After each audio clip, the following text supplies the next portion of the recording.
اللي بيعمل قوي كده اكتر حد بيبقى تعبان ونيته مش صادقه. تلقي رسائلك والقيمه اللي بتقدميها من المكان اللي بتبقي فيه ده مش مكان، انا بحس دايما ان انا مش في زمن مادي ومش بس مش في زمن مادي، مش مرتبطه باي حاجه في الدنيا دي. كان مره حصل موقف لحد من ولادي، ففي ناس سالتني هو انت مش متضايقه؟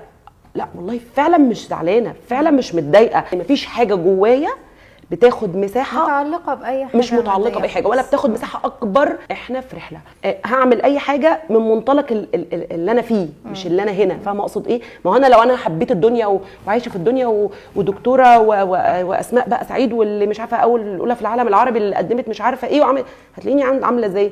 متعلقه بالوصف ده او بالمسمى ده وبالمسمى ده وبالناس تحجز ايه وفلوس ايه ودنيا ايه وولادي هموت عليهم اللي بيعمل قوي كده اكتر حد بيبقى تعبان ونيته مش صادقه. عشان كده ممكن يكون كان معايا مدربين كتير والله زي ما بقول لك كده بالظبط، هم كلهم ينزل ينزل ينزل ينزل ينزل وانا بفضل ربنا عماله.